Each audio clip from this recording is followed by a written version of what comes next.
Let's go. Woo. They know. It's that Eastside Grammy. You know where to find me, nigga. Let that bitch breathe. We gon' kill these niggas though. Look, I'm like Mike with the moves. Young Kareem on a dude. Play the booth overtime. Yo, what's up? This your boy Big Heen. And this King Hill. You are now tuned in to the OG's Perspective Podcast. Hey, I got a special guest on today. Somebody that I've been telling y'all was coming through. Somebody that was gonna pull up.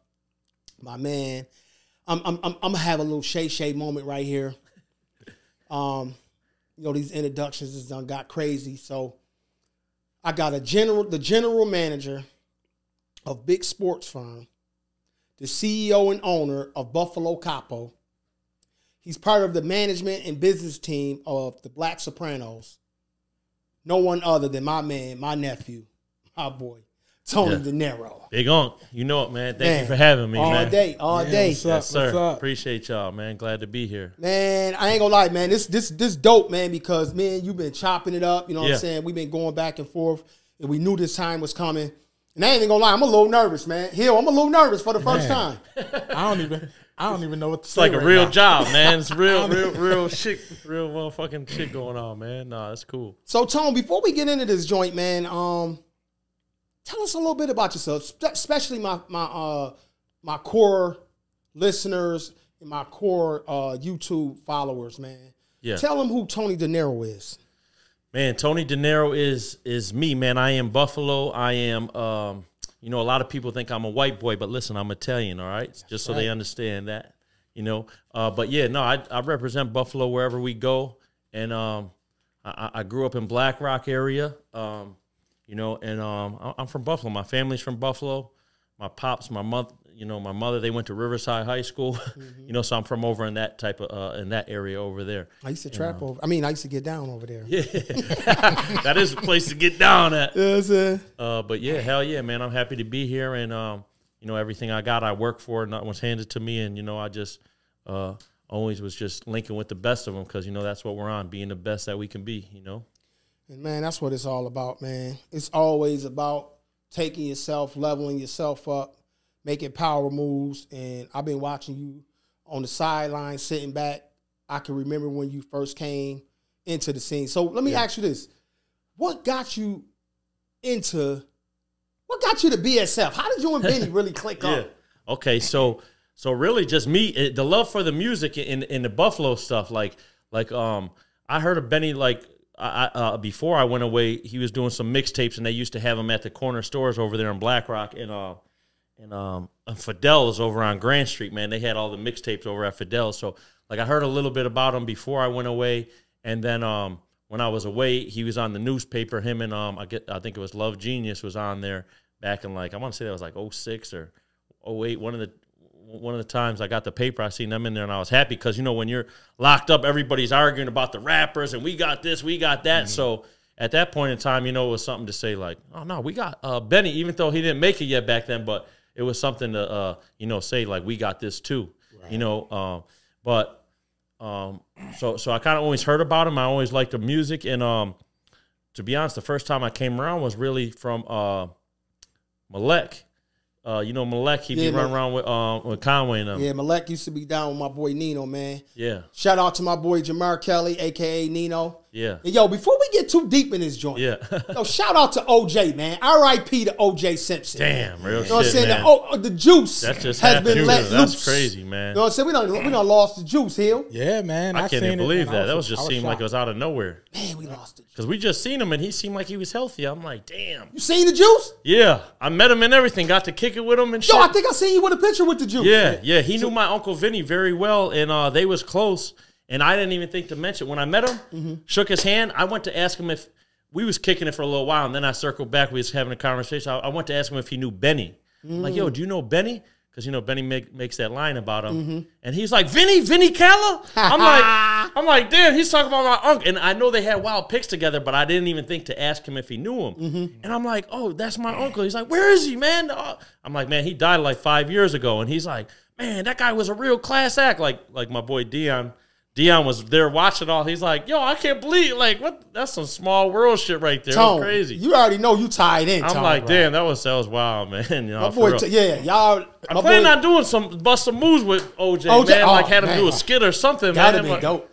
I got his number, and now it's like, damn, you know, it's just sad that it happened so quick after I met him. You know, that's crazy. Yeah. So how was it like actually meeting OJ? Was it like? Man, when they said he was up there, I'm like, oh, damn, OJ's up there. Because the spot we all hang out at the rooftop, we got a lot of pull there. So they're like, yeah, OJ's up here tonight. So we're like, yo, it just so happened we were having I was at an event down in the theater room with Dion. We had like a event that night there. So we're like, yo, want to go up there? Yo, OJ and shit's up there. He's like, all right, let's go. So we went up there and then just went and said what's up and shit and shook all our hands, and then, you know, we kicked it a little while. It was just crazy because, you know, it was OJ, you know? That's dope. That's my next plaque I'm going to put on my wall with Jim Kelly and Thurman Thomas and all that. Yeah, he a collector over here. I remember as a kid just, like, literally being in the living room and seeing the chase on the TV and, like just thinking, that was, like, my first time seeing, like, a real chase like that, believe it or not. Like, because I was born in 85, so I think that at that chase was probably, like, I want to say I was probably 8 or 9. Like, I was at a young age, and to see somebody running from the police and it was on the TV, I was like, thinking that shit was cool as hell. Like, oh, damn, oh, he's speeding too. He's beating them. I remember seeing that on the TV, thinking that shit was the coolest shit ever. You know? Yeah. OJ, man. R.I.P. to OJ, yeah, he was a man. good dude. My man Tone got a chance to have some sweater OJ on his hands. So that's you know what I'm saying? They say OJ was moving them things too, but we ain't, you know what I mean? Now, Tone, get back to Willette, man. Millette, man. Okay, so I seen Benny and the guys making the music. I seen, obviously, I was a big 50 Cent fan growing up, so Eminem too. I like his music. I never related to all of it as much as I related to, say, like a 50 Cent or someone like that, but I liked that. So I had seen the picture with Conway and West with Eminem, but I didn't know their names at the time. But I was reading the thing, and then it was like, it mentioned Benny in that article. It mentioned Benny. I'm like, oh shit, this is like 2 Chainz Benny or whatever. And then my boy Dave, who used to cut my hair at Urban Cuts, is like, yo, Malek be fucking with them boys or whatever. And I was trying to fuck with some music. When I came home from prison, I have a box, I still have, of a bunch of tapes of a lot of guys ain't never coming home, but one of them stole the recorder from when you get a ticket in the jail, they hit the recorder box. One of the guys had stole that in the jail, and so motherfuckers was making wild tapes, like freestyling on it and shit. And when I went home, I was one of the guys coming home, and luckily was in a position where I knew the right people that I came home, they gave me a bunch of tapes, and I was going to try to get in the music game. So my boy Dave was like, yo, my man Malik, they both were barbers together at Urban Cuts before I went away. He's like, yo, my man Malek fucks with them boys, man. You got to, I'll connect you with him. So originally when I connected with Malek, it was telling him about these tapes I had trying to get in the game. And, you know, I know you fucking with these guys. And he brought me to the pop-up the one day and met Conway officially, met Benny officially. It was a pop-up over at there. And then I was telling Benny, like, yo, I've been doing these skits. Like Uncle Murder post my shit. I've been doing these skits. He's like, where? He was just dropping Stabbed and Shot. I'm like, yo, I'm about to do one for Stabbed and Shot tomorrow and shit. He's like, where? And then the rest is history. You know, we just locked in. He seen what I was doing and brought me on originally to do like creative director, like doing a lot of video stuff, like ideas with the video. Like I did Long Way and Jackpot, and then worked my way up to where we was at Jimmy Fallon. He's like, yo, Tone, we about to go to this meeting. Listen, your new title is the general manager. And that's when we went to the meeting to do the deal with E1. Dope. You know, so yeah, it was just, progression. I seen it though, Tone, man. You know, I remember Benny had, he made a post. He was like, people not willing to do the things to get to the next level. He said, everybody think things is just going to get handed to him. He's like, man, sometimes I might need somebody to take my daughter to school. Yeah. You know, Benny was just breaking it down. You know, Benny be trying to, he be trying to drop his little knowledge, you know. Yeah. What up, nephew? Yeah. You know what I'm saying? But after that, I say, yo, on some real, I saw you emerge. Yeah. I said, that's the dude that stepped up. I'm being honest. Yeah. I said, that's the dude that stepped up because I saw you emerge. Because when I first came around, you was in the background a little bit. Yeah. The last time I seen you before y'all really took off, we was in the backyard chopping it up before. Oh yeah, the shooting. Remember? Yeah, the cookout. We had a little cookout. Yeah, and then we would sit back there, and I was like, "Yo, y'all boys got to tighten up. Y'all bigger than who y'all think y'all is." Yeah. And then all the crazy stuff happened in Houston. Yeah. You know what I'm saying? But I already saw everything happening before it happened. Dog, I'm from the streets. I know ain't nobody. You're not gonna walk around and be stunting. Oh yeah. You're not gonna be walking around and be stunting. And just think everybody gonna like that. Everybody don't love your success. Everybody don't like your success. Never, They don't. So I saw I was trying to prevent it because I seen what happened to me in the streets. Right. Y'all boys on a whole nother level. I knew that Benny and Heem and Rick Hyde, y'all bigger than what y'all think y'all is. Right.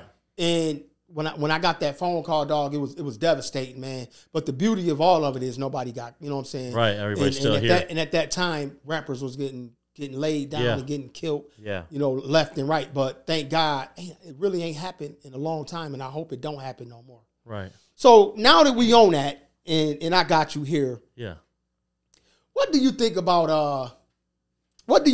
Puff? Man, well, I've been to a Puff party, right? Man. No Diddy.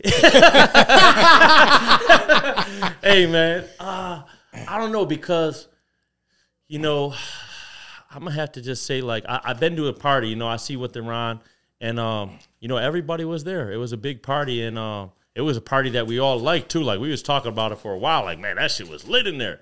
Right. You know, but you could tell there might have been people that were at the party that maybe were into other things and stuff. You know, we didn't hang around them or not, but we just, you know, we're there for the first time. We're observing this industry stuff. Like, oh, okay, you know, seeing what's what. You know, seeing how it is, and it was at his house in L.A., the one that they raided and shit. So we was at that house, and he had Club Love there. So you know, man, Club Love, man. So he I was said there like he said Club Love. Yeah, they called it Club Love, man. On Diddy, man.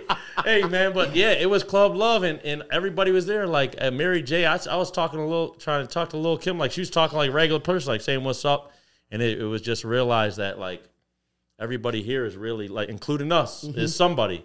You know, like me and Lil Lovey got stuck outside, and I think we dropped them off and then went and parked the car. Parking the car was a little process, so me and him came in last, and the security guys that we deal with out there, they were also working the door. So the guy who was like in our car with us, his workers, like, you know, his team, his brothers and all that, are working the door. So when we parked the car, we let them know we're out there. Like, they skipped us in front of like what's the lady's name from Empire? Cookie from Empire. Ooh, nice. YG. They skipped me and Lovey a whole bunch of people, and they were kind of like, I seen YG's people like, yo, what's up, man? What we all here too? And the dude was like, yo, I'm working right now. He told the dude. I'm like, so to me, I'm like, damn, these dudes is, you know, and us, you know, we got some good treatment going in that party and stuff. And I just, you know, as far as what he's going through though, yeah, man, I don't know what to.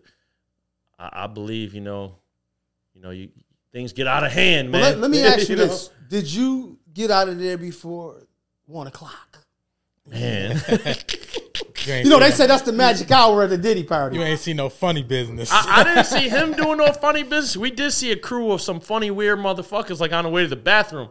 You know, one of them did say something. I remember Benny didn't tell us right at the time, but he's like, we were going to the bathroom, and you know we always be on point, and we.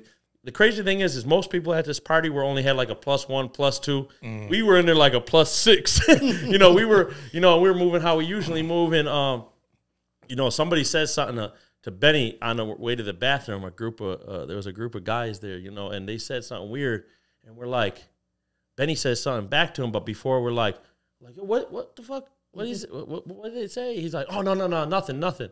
Like, because he know we probably would have made a mess in that party and had a bad look, you know what I mean? So the next day he told us, like, yeah, man, that motherfucking gay dude said some weird shit or something. I'm like, what? Damn. So there was a little weird shit, but they were in their own little area. The majority of the party was, you know, everybody cool, you know. Like, there was a little bit of everybody in that joint. Everybody was in there. there. Bottom line, if you was somebody, you was at that party. You was there. I mean, that party I'm telling y'all about, he got his Lifetime Achievement Award or Legacy Award from BET. Okay. So I'm talking Russell Simmons was there, Kamora Lee was there, The Lox, Young Jeezy, Wiz Khalifa. Oh, like, everybody. Everybody's in there, just, you know, chilling and having a good time. And like I said, once you step out of Club Love though, and you go out and you got to go to this little walkway to go to the bathroom, there's like people, little different groups. Like, hang on now. What these? Oh my God, Tom. Oh Lord. Some crazy shit on that party. Hey, man. Diddy. No Diddy. Hey, and I fuck with 50, so I believe if 50, he's on the fence with fucking with motherfuckers, there's got to be a reason for it, 50 a man. fool, man. 50 a fool. Shout out to 50. 50 always at it with, well, messing with somebody. Yeah, real shit. I feel like he calls out what he calls out, man. He calls it like he sees it, man. And, you know. Now, Tone, let me ask you this. You've been in the record industry, being around the movers and the shakers. What is the state of hip-hop right now? Man, the state of hip-hop right now is, I think it's in a better place. I mean, I know we can't get them golden eras back with the, you know, the Locks and the Dipset. Those, to me, is the golden era from my age frame, you know. But, I mean, you know, everybody's kind of doing their own thing right now, you know. But from what I see is like, you know, it's a lot of politics, you know. It's a lot of politics and, you know, to me, I don't think it was like as real as you would think it is. You know what I mean? Like not as real. Like people ain't as genuine. You know, like even for watching what Benny goes through, like there's people that he had songs with that he had issues getting clearance for, and it's like, you know, it's like people. Everybody wants to be the one. You know, they want to make it that it's only the one. So you know, and I see that happening on different levels to where it's like seems like there's be a lot of gatekeeping going on, if you ask me, and it's just like.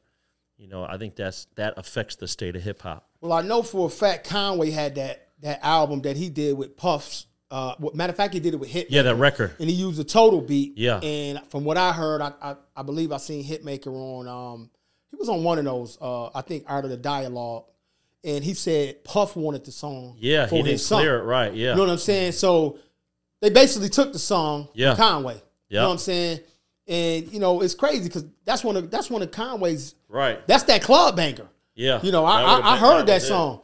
You know, when he do the drum work joint and he put that thing on. Yeah, that was you know nasty, what I'm saying? man. So it's just he did it first too, which is the beauty of it. It's like, damn. But that shows you about that industry tricky shit. And the weird thing is I never talked to Conway about that specific thing, but it's like, you know, you could kind of put two and two together.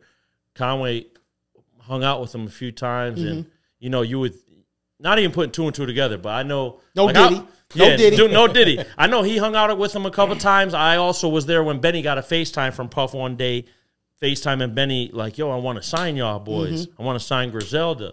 But, you know, obviously they already had a lot of stuff going on. We ain't doing that anyway. You know, but and then all of a sudden for him not to clear the record and kind of take it is kind of like he must have felt like, hey, you know what, these boys ain't get down with me or whatever.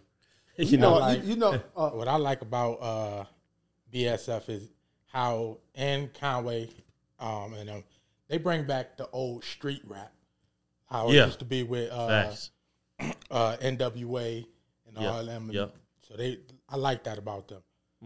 That's what everybody I think likes and respects about it. All right, well, since you saying that, Hill, I got to ask you this question, Tom, because you know this is what truth matters. Yeah. And respect hold weight. This is what we do over here at the OGs. Yeah, OG's perspective, man. Who is the next artist to blow out of BSF? Who do you see as the next guy to say, because Benny has established himself. Yeah. Benny that dude. Benny lyrical. Benny can do the change up. Benny is Benny. Benny the Butcher has established himself. Yeah. Who's going to be the next guy to come out of BSF and make their mark? Who do you see that guy being? Man, I feel like it's got to be whoever takes that torch and keeps on running. But for me, and this ain't no bias shit, but you know, to me, you know, if I had to pick somebody, I mean, I really fuck with Heem's music, to be honest with you, just because I know Heem. You know, Rick Hyde, I always tell Rick Hyde, bro, you got to make an album with your son. That's going to take you off. You and your son need to do an album. We've been talking about this before Hit Boy and his dad did it. So if Rick Hyde would have did it first, it would have been even a more conversation. Now Hit Boy and his dad did it, but it would look crazy. The reverse, Rick Hyde rapping and his son making all the beats. You know, that would do some justice for him. So, you know, Heem's about to drop his new project, Barnes & Noble. Okay. You know, I helped him do a few things on that, but he's just got such a catalog. But me personally, that's the type of music I like. Like, I like the stuff Heem's talking about. Yeah. So for me, I like Heem's most. I like that. I like that mob business. Mob business. hard. Yeah, that's just nasty. Well, I'll like tell you that. what, man. Heem, you hear it. Tony Deniro said it. Push it, man. Get out here. Get on the grind. Don't be hesitating. Don't be waiting. Right. You got a great leader. I think Benny set the tone for whoever come behind him. He laid a good track. Man, get out here and push it, man. Put the work in, man. You got to. You know, nothing is coming to you. Ain't nobody gonna give you nothing. Get out here and push it.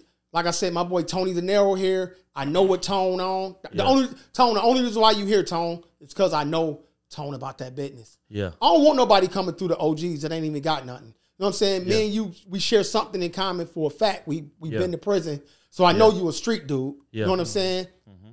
And ever since I met you, you always been genuine. It ain't nothing. You ain't trying to be nobody other than yourself. Hell no, right, real shit. You know what I'm saying? I don't and that's another thing I want hip hop to change. Yeah. If you ain't a gangster, stop being a gangster. Yeah. Ain't nothing wrong with being a computer tech. Right. It ain't nothing wrong with being man, be a lover boy, man. Ain't nothing wrong with it, man. Rap about wetting some panties up or something. You know what I'm saying? But everybody want to, you know what I'm saying? Everybody want to be a gangster. Everybody want to be a gangster. Everybody ain't a gangster, man. And some of y'all dudes look like clowns trying to be like that. It comes to a point to where if you putting it out there, one day you're gonna have to show that. Oh yeah. You're gonna have to pull that out. You're gonna have to pull that gangster I know for out. a fact I done seen cars get pulled. You know what I'm saying? Yeah, for sure. And I seen tails get tucked. Yeah. And I'm gonna leave it at that. You know what I'm saying? Yeah. But Tone, we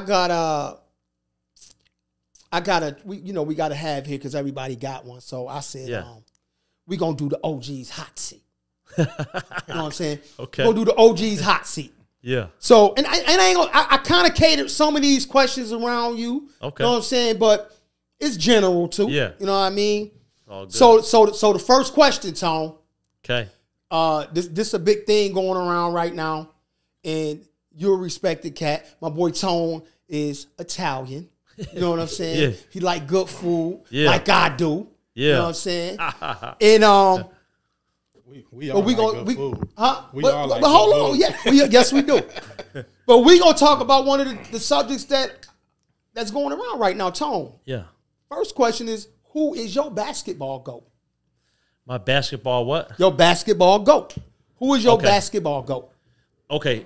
For me, Yes. it's gonna be Allen Iverson. Oh. So That threw me. Okay. Okay. All right, that threw me off, but okay. I'll tell you, because I came up in that era. So, you know, when he was coming in, that's when I was like becoming, you know, I don't want to say a bit like I used to play basketball but Iverson just was like kind of like the streets, almost like, you know, like he had the sneakers, the song with Jada Kiss, and tied it all in. But like his rookie year was like the year that you're kind of becoming, I don't want to say a man because I was only like in 7th grade, but you know, like that's kind of when you're becoming like that age where you're outside and you know, you're like, I used to go, me and my boy DeMar, we used to sometimes leave school, go to the flea market on Walden or whenever we used to go there on a weekend or whatever and steal cards. I used to only steal all the Iverson cards. I still got them right now. Oh, they might be worth some money. No, I've been looking them up. I got to get them graded. I figured out what I got to do is get them graded so I can get the money and give this money to hand it over to my daughter. Yes. Tone, I'm gonna tell you, that's a surprise, Tone. I didn't. No, Iverson's my favorite. Know, one of my brothers, he's a Iverson fan. But y'all saying GOAT. Iverson. Y'all saying GOAT, man. Yeah. So to me, listen, so let me tell you, even back in that time, I used to steal the cards. My one friend was a huge Jordan fan. I was a huge Iverson fan.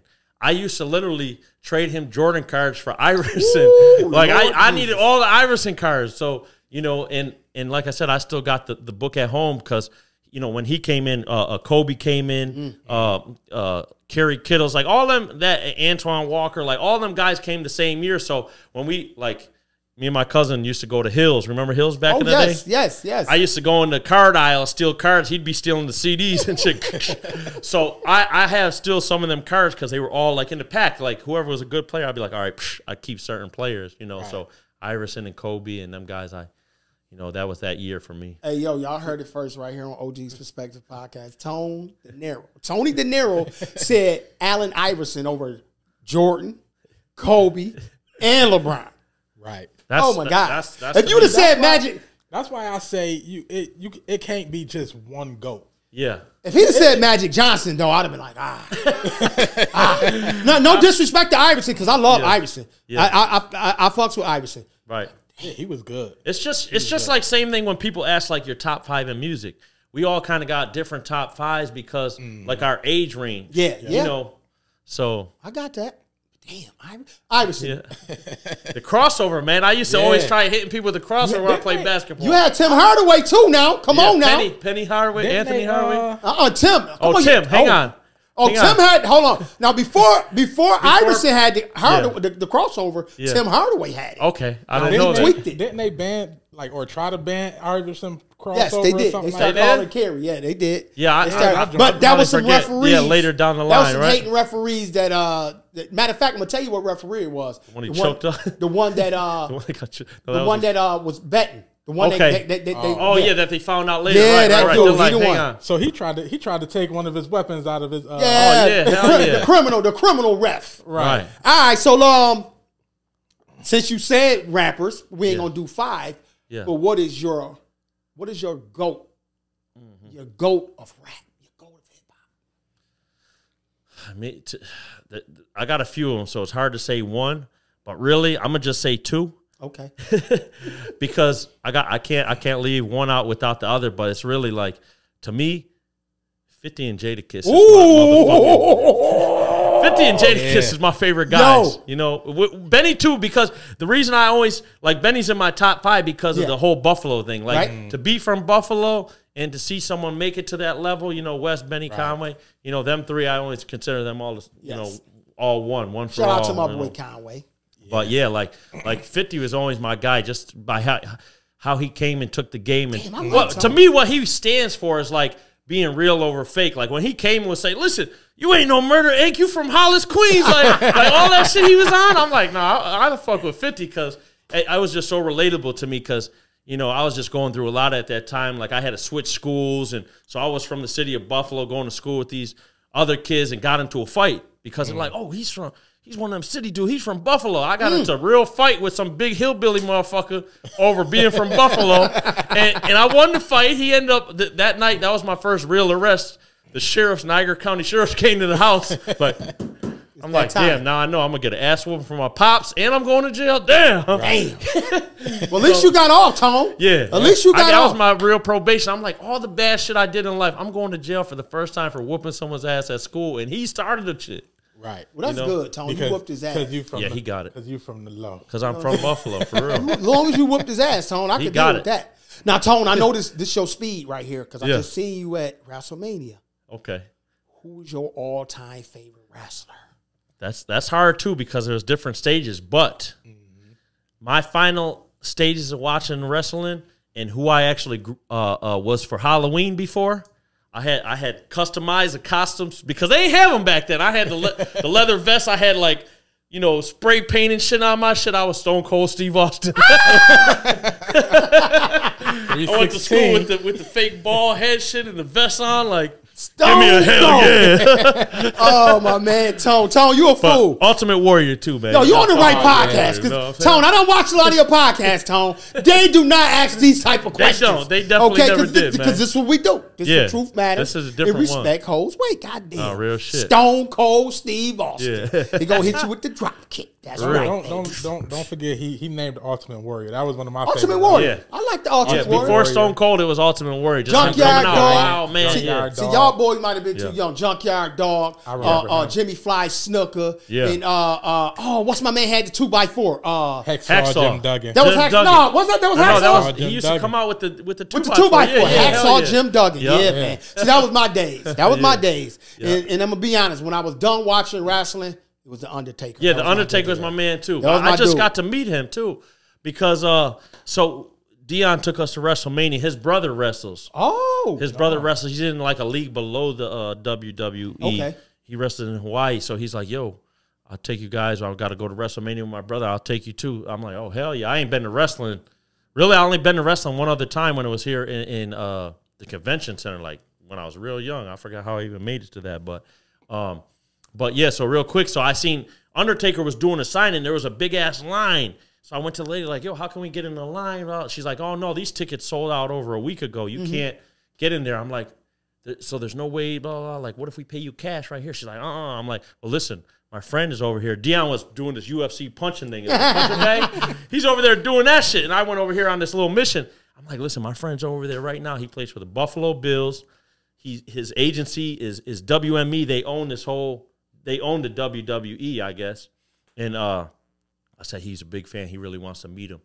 And she's like, well, give me a half hour. I'm going to call my supervisor. Come back over here in 30 minutes. So, it worked out to where all of a sudden she's like, hey, Undertaker said he'll meet him, but no autographs. You could take a picture.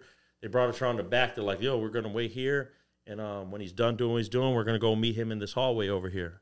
And we got to meet him and shit. He was all tapped in with the Bills. He's asking Dion, are you guys going to do it this year? He's like, how's Josh Allen? Is he a good leader? Yes, Josh Allen is a good leader. I'm like, damn. Tone, you know what? You done brought me. Hold on. I got to step away. We got to step away because we on question 4. But Tone, what's up with the Bills, man? What's up with the Bills, Tone? They going to fucking bowl, man. I don't know. Josh says we're going to be a better, tighter team this year, man. I heard him himself telling Dion this on a call. That's between us. Between us and OG Perspective. That's some exclusive info, man. I heard it from Josh himself. We're going to be a better, tighter team this year. So yeah, I seen that they got rid of Diggs. Yeah. And I was like, oh, come on, man. Why Diggs? Da-da-da-da-da. Yeah. So what could you tell us about Diggs' replacement, or if they got a replacement? Who you think gonna be able to fill his shoes? I mean Kincaid. I think whoever that can catch that Josh can throw to is going to fill the shoes, to be honest. And Josh is a good man. I think he might not be, just because I know there was a lot of like locker room and on-field politics to where like I use this as an example. This is something I seen from the sideline when no info, just as a Bills fan. Again, no inside info. This is just me as a Bills fan watching the game. I feel like Diggs probably had Josh under a little pressure. So say Josh scores 2 touchdowns in a game, right? He runs in two touchdowns, Josh Allen. Right. I feel like sometimes he could have ran in 3 touchdowns or 4 touchdowns, but he was scared that he wanted to make people happy. So he's like, I'm not going to run. Throw it away instead of just running it in. Because, you as in any team, you got to be focused on the win, not your individual stats. Right. So, and I think a lot of times, no matter what it is, whether it's football, the rap game, it could be a construction company. Like some guys, instead of playing for the company, the team win, some guys are playing only for individual stats. Right. They don't give a fuck if the team wins. They just want to score, be able to say they scored such and such points. So I feel like maybe there was a little bit of that going on. So Josh was trying to balance things out. Yeah. Instead of saying, yo, let me do this and get us to the championship. Yeah. Yeah. Right. That's how I feel. I think it's a couple of things that I think, looking from a fan's perspective. Yeah. I think, first of all, they allow the defense to pull Diggs away from the game. Yeah. That's one. And I feel that they didn't let Josh be Josh. Right. Because you see when he starts acting up, shit turns up a lot. That's like having if you let him loose, that'll be like having an extra running back in the backfield. Literally, right. Especially if he got to go, I say go. Right. I don't want him to get injured. Right, of and course, I understand that part, but man, let Josh be Josh, and man, we could get one. Yeah, I think there were some close games that could have been a different outcome if he wasn't, I feel like he probably felt under pressure sometimes, to where it's like he don't want to be the ball hog or shit like that. You know what I mean? Well, I'm gonna say this, Tone, and then we're gonna get back to it. Yeah. Do you think Josh should have threw Stephon Diggs that ball? The one when it went through his hands? Nope. The last play of the game when he went for the end zone, and Stephon Diggs was running across wide open. Damn. Right. Well, this is what I say about that, because I understand too. I look at both sides, right, and I feel like it's a lot going on in a short amount of time. So, you know, and that's part of the greatness is like being able to juggle all that and be like, okay, do I run? Do I throw it? And, you know, I think he's only human, and that the other dude I think could have ran a little harder and actually caught that last touchdown. I know Josh, after I seen the replay, he did kind of get bumped a little, so it was kind of a little pressure, you know. But other than that, I don't know. All right. We're going to leave it there. Tony Deniro definitely going to be back once the football season start. Yeah. We're going to try to bring some players. We're going to tap there, it in. man. We're going to tap it in. Oh, definitely, Tone. You work your magic, big dog. All right, now, Tone, this is what we get. This is definitely my category. Best gangster of all time, whether it's a real gangster or a TV gangster. It don't matter. As long as it's a gangster. Okay. All time, Tone. Well, I'm going to go with a TV gangster because they represent so much. I'm going to go with The Godfather, okay? Because The Godfather kind of is a resemblance of a lot of other ones. Right. You know, so, you know, and there's a ton of gangsters, so there's all different types of gangsters, but I like to use The Godfather because if you ask me, and even if I was unbiased, you know, I feel like they laid a good foundation of structure and organization. And like I even learned, like I didn't know this until prison, but I see even like the blood community, they was using like the slang, like, oh, this is the Godfather, this is this is that, you know what I mean? So it's like, I think a lot of people, you know, utilized what the mafia brought to the table, which is a good thing, you know what I mean? Because it worked for a lot of years. So, Tone, I mean, I probably shouldn't ask this question, but I got to throw it out there. Yeah. If you saying Godfather, but you didn't particularly pick. Well, all right, we'll say Godfather. I was going to say what was the best gangster movie of all time. So we would probably fall in The Godfather. The Godfather, yeah. I just think. Because you ain't picked no character, Tone. Yeah. I didn't, man. You ain't say Robert De Niro. Yeah. You ain't say Al Pacino. No, they was in there. Right. What's my other man? Sonny. Oh, Sonny, right. Sonny was a crazy man, right? He ended up getting killed in the toll booth, man. So okay, we know the movie. Yeah. Out of them characters, was it Sonny? was it Michael? We know it wasn't Fredo, man. That motherfucking Fredo's bitch ass. Look. There it is. Never go against the family again.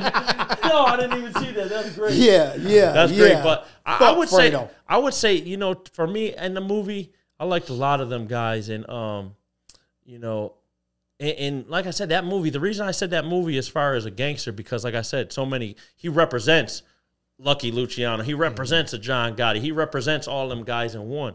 So, you know, if we had to go for a character, I would say Michael because you know why? Michael, he went to war, he went and got his training, and then he said, yo, I'm coming back to the family. I have to come back and turn this. Right. And Michael was level-headed. He wasn't hot-headed.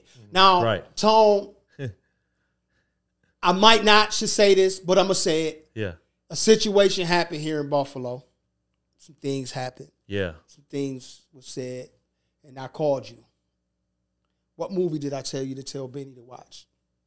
Was it it was The Irishman, right? The Godfather. The Godfather, right. The Godfather, right. Hell yeah, right. No, I remember this. I said, tell him to watch The Godfather. He needs to, right. This real talk, man. Yeah. You know what I'm saying? Because I love these boys, man. Right. And when you get in a position, how Benny said, man, I ain't going to let nobody take me out the streets. Yeah. That's coming from every angle. Right. You know, when people start seeing you do good, when people start seeing you elevate, when people start seeing you on TV, when people start seeing you around millionaires and billionaires and they still stuck in the same rat race that they've been running, they keep hitting their head, they want to stop your flow, Tone. Right. You know what I'm saying? Yeah. So that's why I was like, when I called, you was like, yo, he getting ready. I said, I don't need to talk to him. I remember. I said, I don't need to talk to Benny. I said, tell him to watch The Godfather. Literally. No, I remember that. So, Tone, we talked about this. What's your best action movie of all time? Damn. Man. That's a good one. It's a good one. I don't know if we call this action or not, but one movie that I like that kind of hit for me was You know, mind you, my age group now. I like Fast and Furious.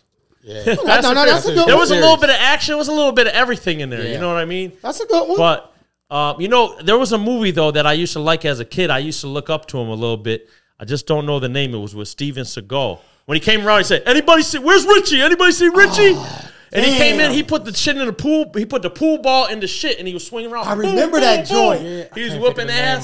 That was really, you know, him and Jean-Claude Van Damme. Jean-Claude Van Damme. Them two dudes was really the action dudes back then. Steven Seagal and him.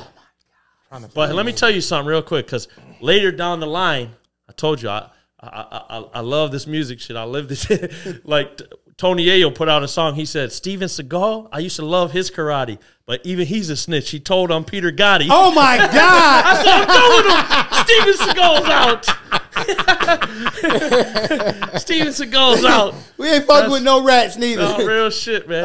No cheese heads around here, bro. I'm like, damn. But see, that was something I didn't really even know about. But then I ended up looking up, and I'm like, damn, like certain shit be going on that, you know, Tony Ayo was in the Fed, so he, you know, I was in the state, he was in the Fed. So, you know, when you're in jail, you hear different shit. Like, you're around guys. Like, I was in there with a dude that was like, said LL Cool J turned on him, or told on him that he took his chain in the skating rink. And he's like, yeah, the whole jail knows Todd Smith, man. He got me my 3rd felony. You know, he was doing, like, wild time because of that case. Now, so. but hold on. Now, let me ask you this, because I want to clear this. Yeah. If you're not a gangster, Yeah. right? If you're not a gangster, pedestrian. Pedestrian, Sucker, right. soft, regular person, Yeah. are you considered a snitch if you tell? That's a real tricky one, but I just think, like, I think to me is the people that's involved in situations or doing illegal shit, and they tell, of course, that's the, you know, super rat, you know, and they even add them, giving them all extra shit, you know, all types of bad shit they do. But I think, like, say, you know, an old lady neighborhood watching, no, I mean, I don't think she's a rat for that. No, hell no. And that's where I think the kids nowadays get it fucked up, because it's like a civilian is a civilian. If someone goes and knocks a lady out and takes her purse, you know, hell no, that ain't telling her, you know. I guess even I don't know what LL Cool J was into back then, so I don't know if he was on some gangster shit or not. So, you know, if he was a civilian and they took his chain and, you know, that I wouldn't consider that telling then, you know, or I was telling, but not no rat, you know what I mean? But it's like a dude going out there, you at the club party and get into it, and you shoot somebody in front of a bunch of chicks. Mm-hmm.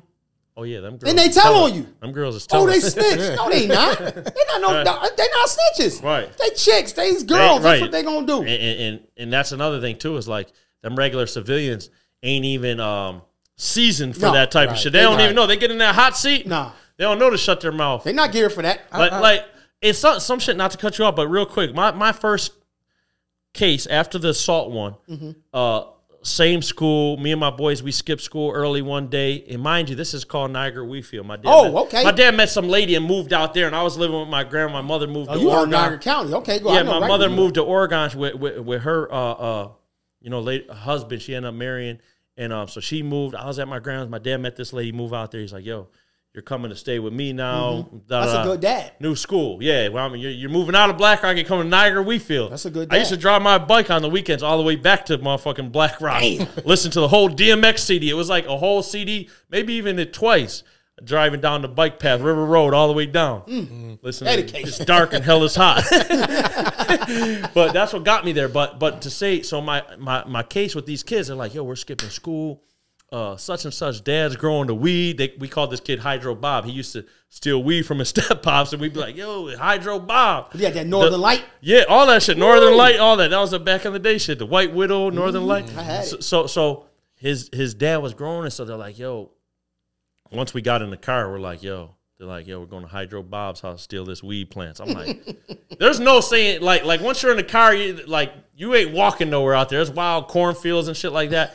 So me and my boy Charlie, this Indian kid, me and him were kind of like more street, more experienced. Like these kids is like, y'all criminals. Yeah, me and him is like on the same shit. And they already had robbed this house before, so we're telling them, bro, hell no, you can't go back. You can't go back. So me and him was in the car.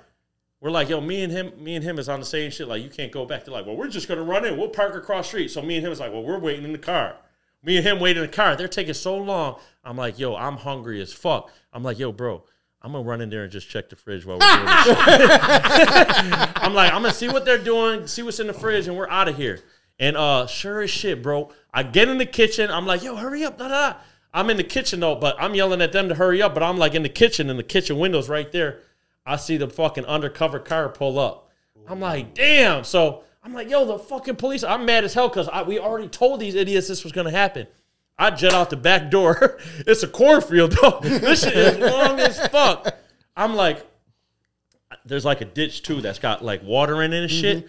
I end up running in there because the grass is kind of tall. So I run in this ditch, and I'm like thinking I'm good. I look back, and there's a sheriff car lined up with the ditch. Like he could see straight up this fucking ditch. So I'm like, damn. No bullshit. I done lost a shoe. I see now they're on to me that I'm in there. I start crawling through the shit. All I can think is like, the judge just told me he better not see me back in court. Shawshank Redemption. Yeah, I'm like, damn, I'm out there like, they're like, don't move, we're gonna shoot. I don't even give a fuck. I'm crawling, like I'm still going. Like my pops is gonna whoop me. You done? The judge already told me don't come back. This Niagara County shit's fucked up. So now we get into the bullpen. Let me not move too fast because this all circles back. We're all in the individual interrogation rooms, and like I said, I was hungry as fuck. I'm start seeing them come by with pizza slices on the plate. So I'm thinking, we're kids. Okay, they're going to bring us a slice. I'm in high school, like probably 16 at this point. I was like 16. That's the snitch plate. Go ahead, Tom. Yeah, I see the pizzas going by. I'm like, oh, yeah, I need me one of these shits. But mind you, I ain't say shit. So all of a sudden the guy comes back in. He's like, I forgot what exactly he said right now. But he's like, so you told me that you guys were just going there to visit Bob, but they told me you guys were going there to steal the weed plants. I'm like, what? No, we were waiting for Bob to come home from school. He kicks the garbage can. Boom. I never got no pizza. I see these fools in the bullpen later on. Like, bro, you guys told them everything. You told them we were there to steal the weed plants and all this shit.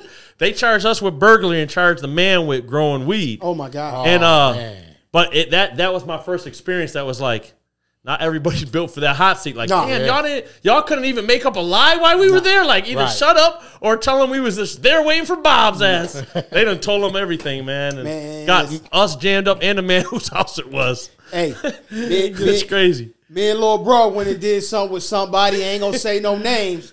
They had everybody in their own room, and me and little bro went to jail, and dude went home. You know what he did? You did? Yeah. So I done been there, bro. Right, they ain't ready for that hot seat, man. Oh, that hot seat, it get hot too, don't it? What you talking about? Yo, that's why. Let me tell you this. This real talk. Yeah.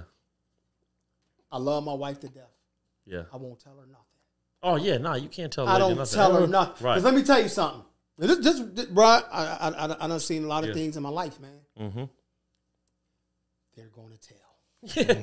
They're just not ready for it. They're not conditioned for it, man. I went there when I got in trouble. 2 sentences I said, I don't know what you're talking about. Asked me another question. I need a lawyer. Yeah. That was it. It was over. It was over from there. My man P said, don't be pillow talking. Yeah. Even in prison, I got jammed up in there. I was getting some weed in and shit. And they brought me to the box, and they're like, they search. It's a long story, but long story short, I didn't even get caught with the weed. Like, somebody else got jammed up in the jail. I was like, yo, he's going down getting the shit. Because when I was getting it, I was really had someone else selling the shit. And I was just really, people just watching like, how the fuck, this dude don't even go on visits. How the fuck's he got the bag? Oh, wait, he hangs out. He talks to him. Oh, they tell he him must everything. be getting the bag. So, my girl came. They come and get me that morning. Get up, Kelly. Urine piss test, whatever. They bring me to the thing. And, they bring me to the shit, and they're talking shit the whole time. They're like, listen, we know you're getting weed with the Bloods, and you're supplying the Latin Kings with heroin. I wasn't getting heroin. I was only getting weed. They was talking crazy, though. They're like, listen, they're telling wild shit. I'm like, damn, these dudes they got, whoever's telling them shit's gassing these fools up. So I wasn't smoking, though, so I pissed clean. They got no choice but to bring me back to the unit. This is a Saturday morning before my visit. They should have just waited and caught me on the thing. Yeah. They didn't do that. So they bring me back to the unit. I call my girl up immediately. She's on her way.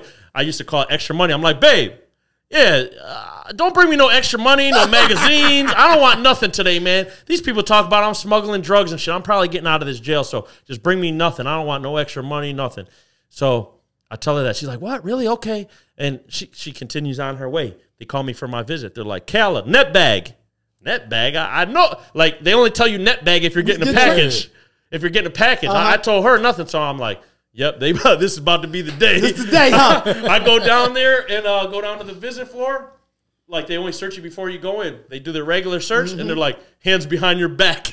They cuff me. I'm already in jail. They motherfucking cuff me. And then they're like, I was only getting like a quarter weed. You know, a quarter of weed back then in jail was worth $700. Oh, my God. This is only 7 grams of some bullshit weed. You know, so they're like, we found the weed in your girl's car. Long story short, I found out how it all played out. Instead of her just throwing it out or whatever, she left it in the car and came in to visit me. They searched her, searched my daughter, ain't find none. Then they're like, can we search the car? So in my appeal, I put down, like, it says here, like, once a visitor checks in, they can't leave and come back in. Hell no. So how am I getting convicted of smuggling and possession? But that's how fucked up the jail is. They affirmed that I had a year in a box. So let me go to the telling thing. They bring me down to they're like, Inspector General's here to see you. One day they call me out the box, bring me down to the interrogation room. He's like, listen, I know you're new. You're from Buffalo, New York. I was in Groveland at the time. They're like, you're only an hour away from home. You know how big New York State is? We're going to send you far away unless you give us some information. I'm like, I don't got no information for you. They're like, we want to know which Bloods is running the jail, the Headland King, and who's the guys under it. Give us some information. We'll bring you to Collins, PC. It's even closer to Buffalo. They said, yo, it's even closer to Buffalo. PC. Otherwise, you're going to the mountains. I said, well, do you know why I'm in jail? I'm in jail for not telling my man. I guess I'm going to the mountains. You know? Yo, it came pack-up day. I seen the shit. The shit said Malone, New York. I asked my neighbor. I'm like, yo, bro, where's Malone, New York? He said, oh, shit. That's all the way up by Clinton. That should end up being a 9-hour ride for my girl. It was like the farthest point they could send me. They sent right me next out there. to Canada. Yeah, they sent me to Malone, but yeah, under the hot seat, I ain't never fooled, and I never will. And I could say never on that because I already been through it all. My girl was pregnant. I was facing 5 to 25. They offered me to tell them then, listen, we know there was 10 of you in the robbery. I was the only one who got caught, the only one that went to trial, anything. You know what I mean? So, I already been through it all. So that's how I look at it. Once you in there, it's like, okay, I'm here. I'm about to do my time. You can't do nothing but send me far away. Get comfortable. Exactly. Just get comfortable. That's it. All right, well, see, the fact that you're talking about parenting, Tone, I know I be seeing you with your daughter all the time. Yeah. What is it like parenting from the road? Because you be out, you be on the road a lot. Man, what is that like? It's hard, and it's hard, and I don't even realize sometimes, like, the kids will, I don't want to say make it more than what it is, but sometimes I feel like they make it more than what it is, like, or that we just don't realize it. Like, my daughter was saying something the other day. I just got back to town. I've been gone like a month, and then she's like, but see, mind you, when I'm home, she's never around anyway. She's only staying at her friends. So all she cares about is being able to use my card. Every day she Uber Eats or gets food and shit. As long as she's got that money and can use my car, when I'm gone, she don't got to worry about me even needing my car. Like, yo, Liv, I need my car tonight. She's got the free whole thing. So, it's still hard, though. Like, I just always make sure she has what she needs. But then she'll make little comments like, she's like, oh, what are we doing for my birthday at the end of the month? Oh, you haven't been to my birthday in I don't know how many years. But it's like last year was tour time, too. But her favorite rapper is J. Cole and Kanye West. J. Cole came to the show. We knew he was coming to the show, and it was on April 24th, the day before her birthday. So I'm like, Liv, listen, I got to work, but I'm going to get you to meet J. Cole. Benny's like, yo, we'll make sure Liv gets a picture with J. Cole. Dope. So we did that for her birthday last year. I flew her out there, but then, when it was time to go, she was saying some slick shit about me not being there. And I'm like, so it's kind of tricky. It's tricky with the kids, especially when they're at that age in high school. It's like they want everything. Yeah. You want the money, you want this, you want that, and you want to be out with your friends. But then if I'm not around, you want to talk about I'm not around. But it's like, it's hard. The kid's situation's hard on the road. It's a juggle, man. Yeah. It's a juggle, it's man. Hard. I figured I'd ask you because, your daughter, she's at that age, and, where a lot of advice probably got to be given. Yeah. And that's why I said, what is like being a dad, it's hard. A parent from the road? It's hard. And another thing, too, is the kids don't even know, especially when they're at that age where they know they think they know what's going on. She'll look and see me in Florida with Dion for a month, not knowing, like, I'm really out here working. Yeah, I'm really out here, I'm working out and stuff, but guess what? I'm also working. Right. It don't matter whether I'm getting paid to work out or to be an assistant. Like, I know it looks nice. I'm in California again, but actually, I'm driving a car. We didn't sleep much last night. You know what I mean? And we're doing all types of shit. And we're in danger. They don't even understand the danger. We're like, I'm out here, like, in the danger zone. I came out to San Francisco. A body dropped right around the corner from the house, the hotel, right before I got there. Right. Damn, where y'all got me staying at? You know what I'm saying? Yeah, I remember that too, man. Probably to them, it just look like you just having fun. Exactly. That's the whole thing. They think you're having fun. They don't think about the dangers, the money, the anything. That's like, they don't see what's going on behind the scenes. This is what it takes to, hopefully be to the point to where, I should never be able to tell you no. You can sit back.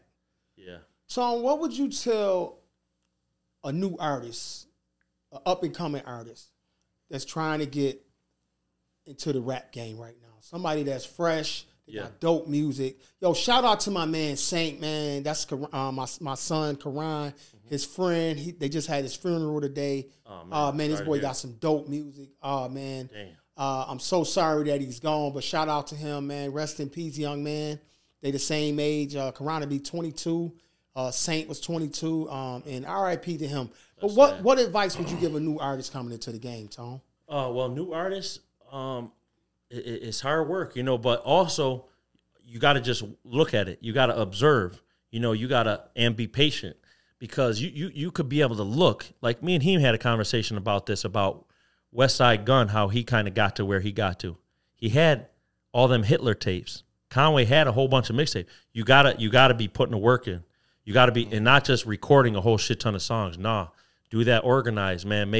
Okay, these 10 are this album, these 10 are that album. I need to go shoot 4 videos. You got to, I seen that, being in this rap game, about 8 years now, or, maybe even longer, being actually in the business. Like, I see, like, a lot of up-and-coming rappers kind of shoot themselves in the foot.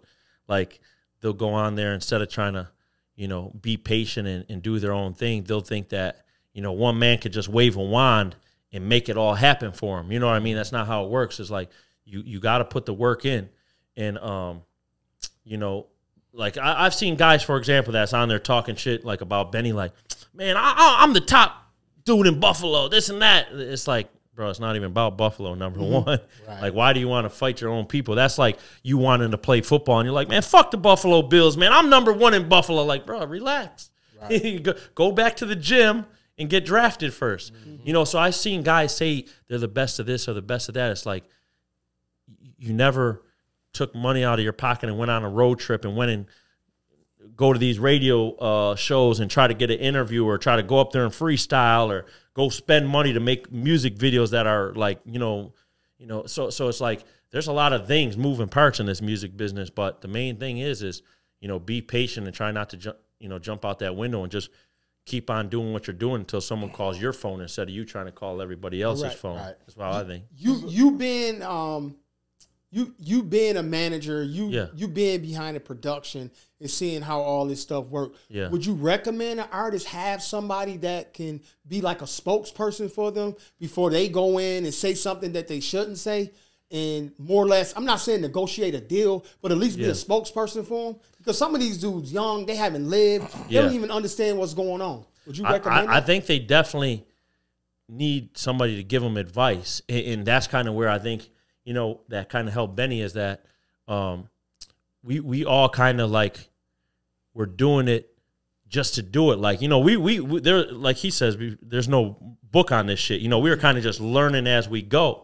And you got guys like Jake and me and, especially DJ Shay, RIP Shay. But Shay, it's like, he had a lot of people around that weren't trying to take from him, that were just like, let's do this. What do we got to do? Right. And I'm, even me, like, let's shoot a video. Shit, I got to do with some 4-wheelers. I know another dude with a boat. You know what I mean? It's just guys around you that are trying to bring some shit to the table to make the artist look good. You know what I mean? And, shout out Slim Gus. We did a bunch of videos together, from Conway to Benny to the guys. And it's like, Benny's first 1 million view video was Rubber Bands and Weight that we shot. And that was a video, again, I was a co-director on.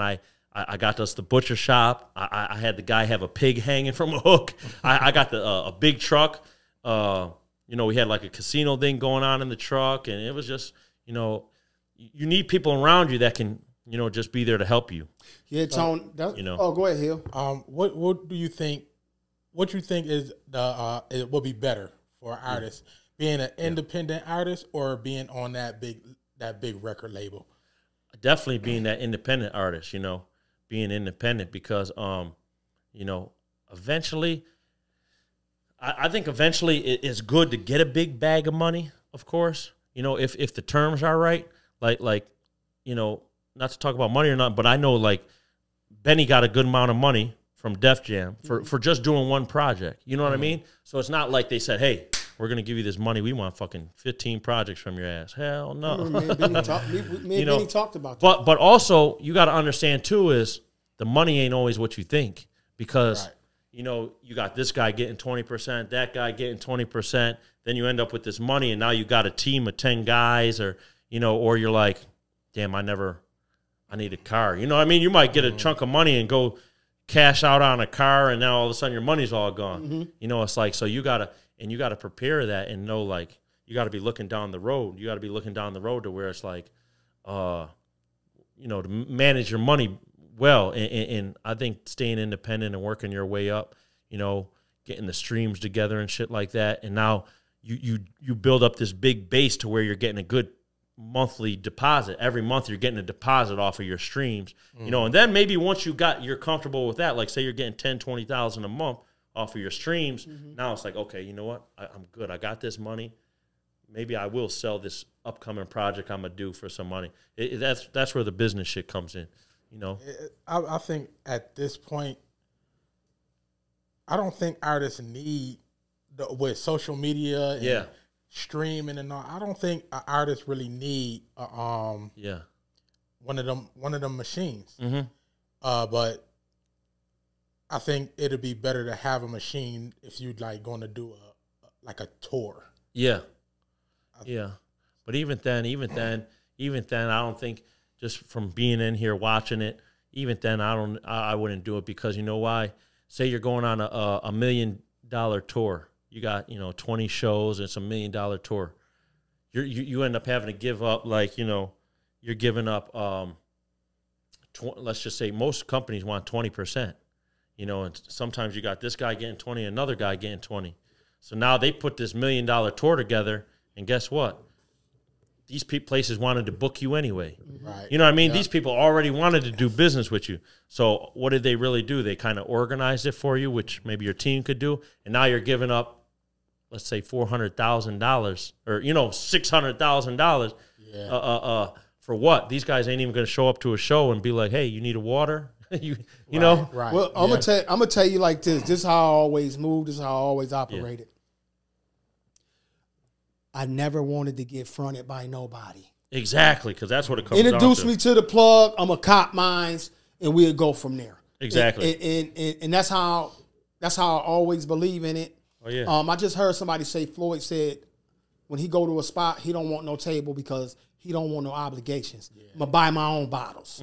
And I feel like in life, whether you rapping, whether you going to work, same shit. Whatever you doing in life, if you put up your own dollar, you can get your own return. Because long as somebody saying, I gave you something, you owe them. Right. And I don't like owing nobody. Right. You know what I'm saying? Which pivots me into this, Tone. Yeah. Where do you see yourself in the next 5 years? Man, in the next 5 years, I've been thinking that about a lot lately, to be honest with you, because they always do say, like, where are you going to be in 5 years? And it's like, this past year kind of taught me so much stuff. This past year kind of showed me a whole lot of stuff, and some stuff I didn't even want to see, you know, and some stuff I didn't even want to see. And it's like, for me in 5 years, I gotta have it together, because at this point, I'm 38 years old. You know, I'm damn near in third quarter. You know what I mean? So it's like, and I have a daughter. You know, I got responsibilities. I got people that are counting on me, you know, even down to my mother. You know what I mean? Like people that might financially need some help from me. You know what I mean? So for me personally, like myself, I'm the type of guy who never really wants someone to hand me nothing. I always try to go work for mine, or, you know, even if someone does hand me some shit, I feel like, damn, bro, I owe you. No, just do this. Oh, no, I'm going to do this, this, and that, brother, because I want to make sure, you know, you got yours just like I got mine. You know, no homo.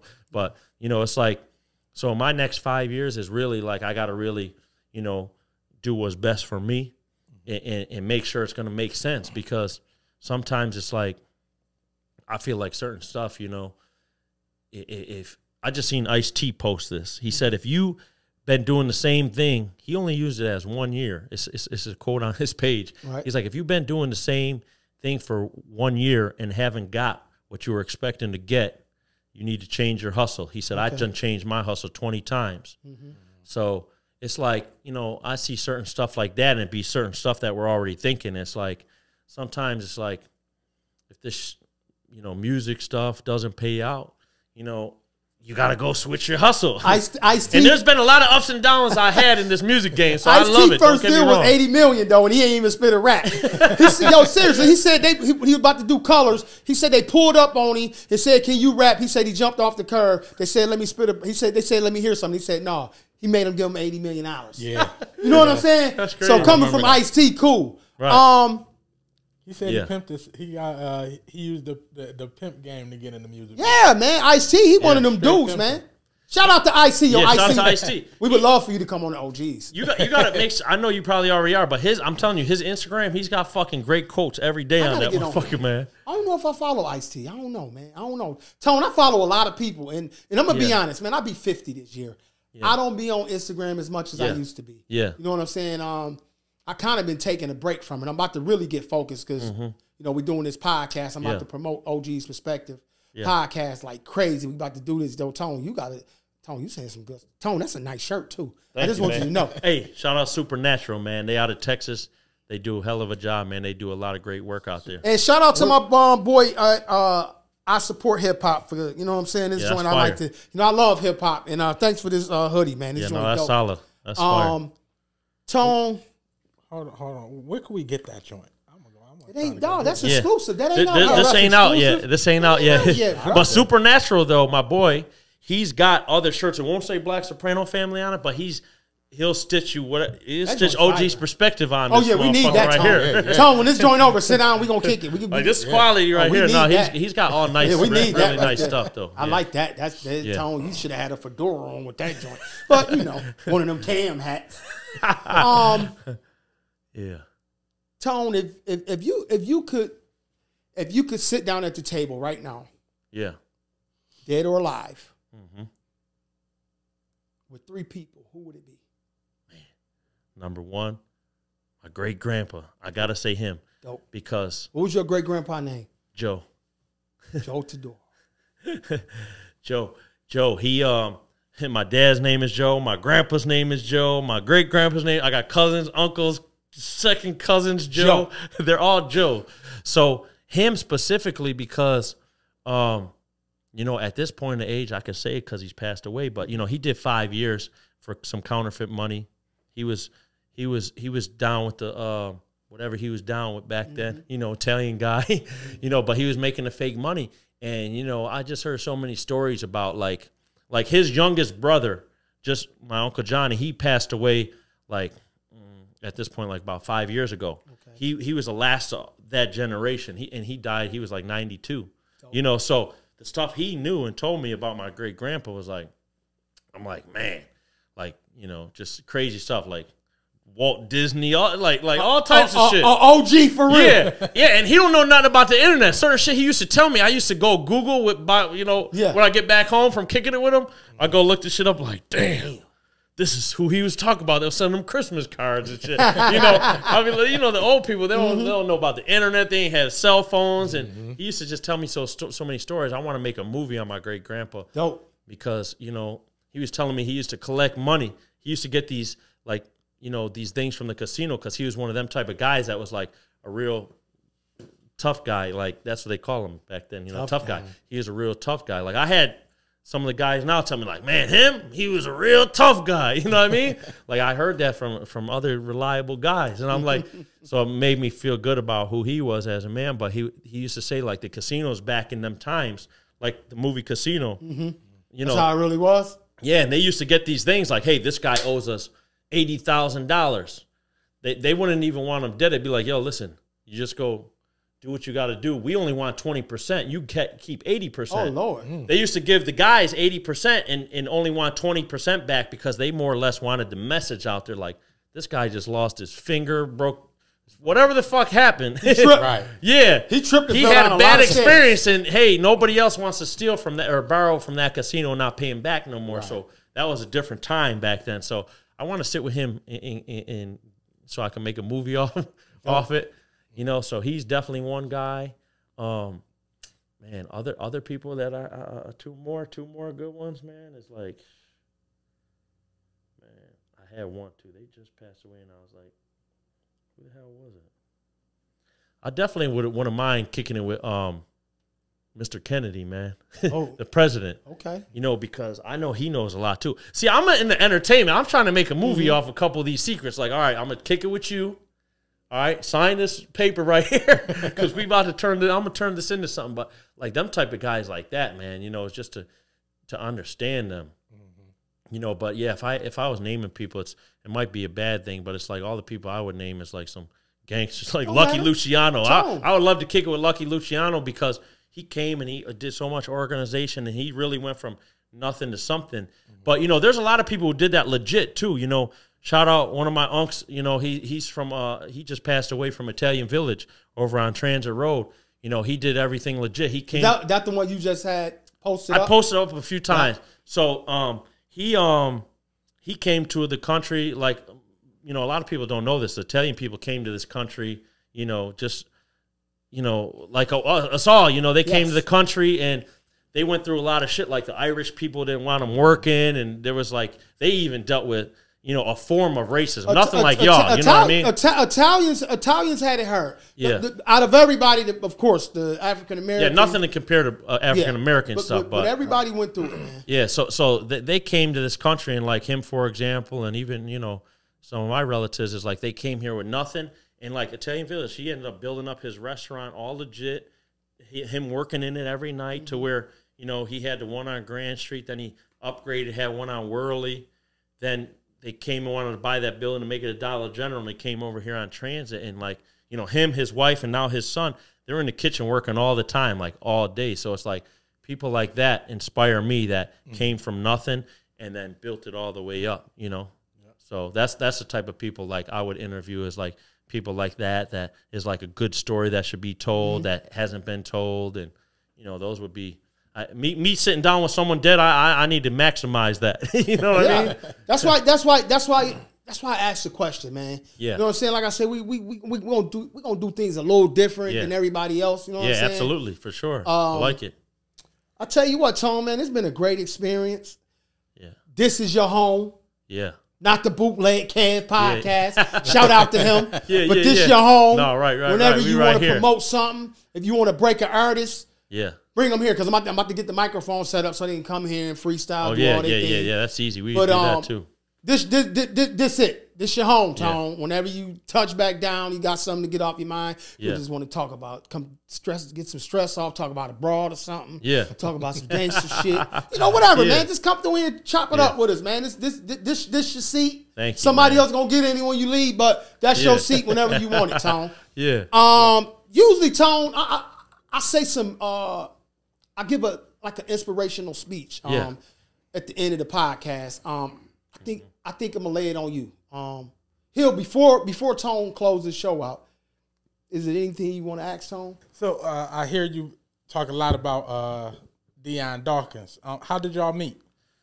Me and Dion, how we met is shit, man. That's my brother right there. So how we met is one of my friends that I used to be working for, who's still my friend right now. He owns a bunch of restaurants called Mooney's Sports Bar, mac and cheese. Yes. Yeah.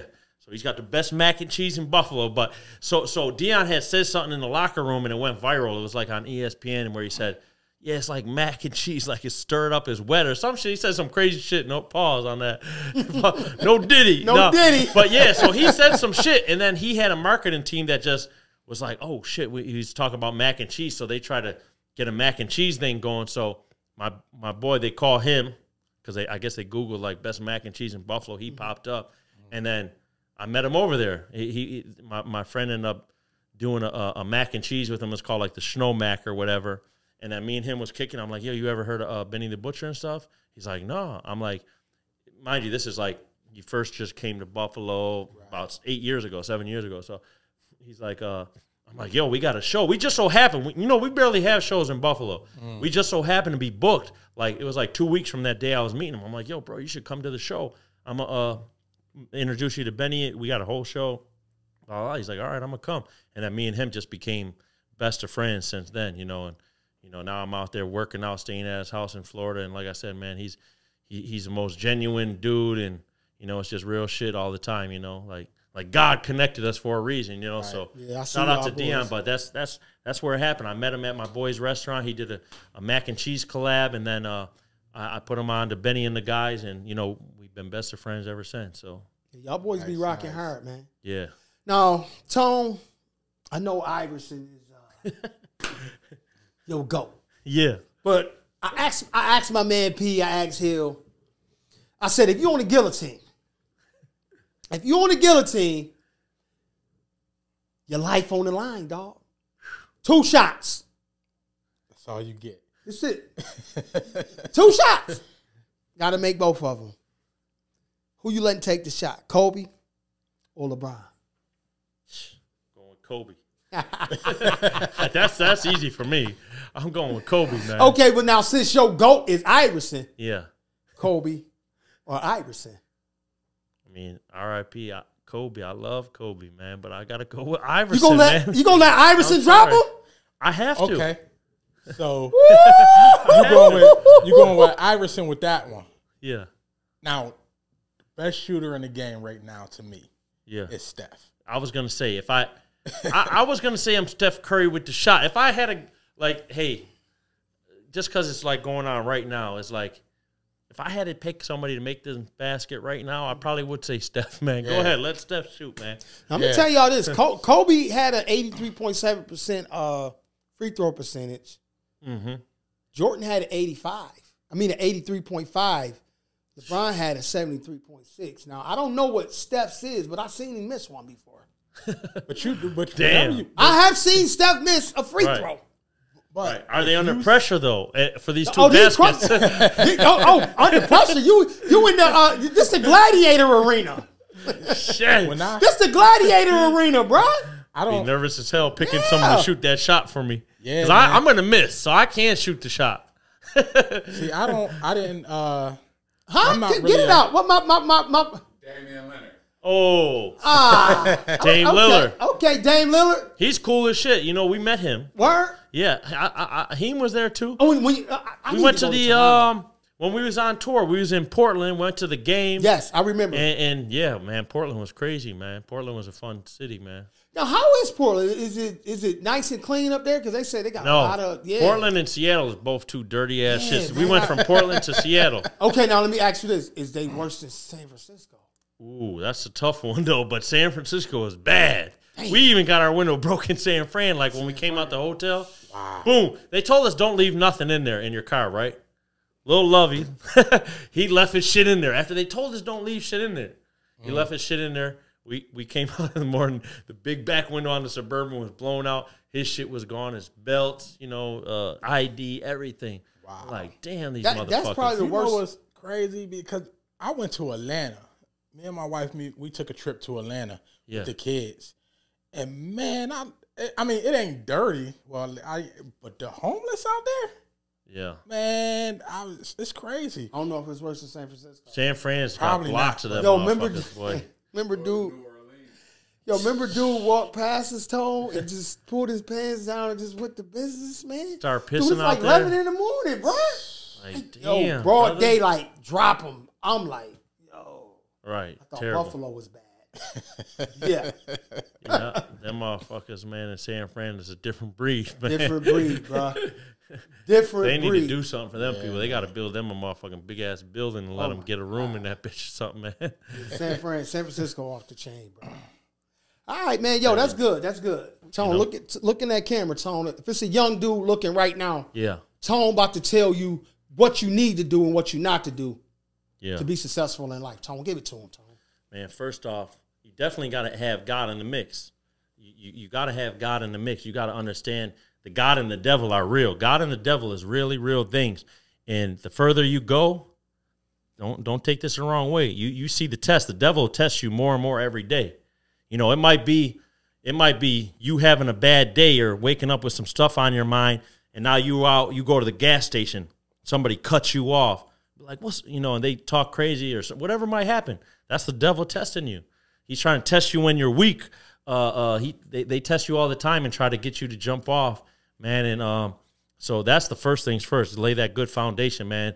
Know the difference between God and the devil and them signs, and try to, you know, the God is good things. You know, the devil is evil things, man. So, you know, try to put God first, brother, and work hard. You know, you got to have patience. When I left prison, I learned a lot of things from a few dudes that was doing life in there. You know, this old man, Paulie, he told me, he was like, listen, kid, when you leave here, if you leave, it's fucked up. His name was Paulie, right? Like the movie. But he's like, yeah, he's like, listen, when you leave here, yeah, real shit. He's like, yo, listen, if you leave here with nothing at all, you go home, say your lady left you, you leave here with nothing at all, you got to always remember, you at least left with patience. He said, patience runs the world. He's like, you sat there and did your time and waited to go home. So nothing out there should be hard to do. You should always be able to have patience, you know. So that was something, you know, you got to always have, and that's real shit, is patience, because, like I said, the devil comes testing you.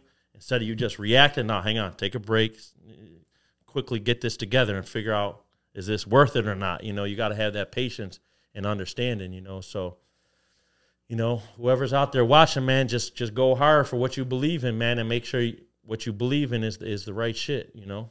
Hey, listen, y'all heard it from my boy Tony Deniro. Yeah. Y'all pay attention to Black Soprano, Benny the Butcher tour coming up. Yeah. What y'all going tour next month? It's actually next week. Next week? Next week is the first show in Fort Lauderdale, man. Man, it's coming up. Tour is ASAP. By the time this air tone, because we probably ain't going to drop this joint for a few weeks or something. Yeah. But listen, y'all stay tuned. The OG's perspective is coming. Mm-hmm. Tony Deniro, thank you, man. Thank you, man. It's been a pleasure. Man. This won't be his last time coming, man. Thanks for having me. Nah, man, I got it, man. Whatever, I'm here. Y'all know how we do it, man. This your boy Big Heen, Tony Deniro, King Hill. OG's out. Deuces. Peace. Nice. Let's go. Woo. They know. It's that Eastside Grammy. You know where to find me, nigga. Let that bitch breathe. We gon' kill these niggas though. Look, I'm like Mike with the moves, young Kareem.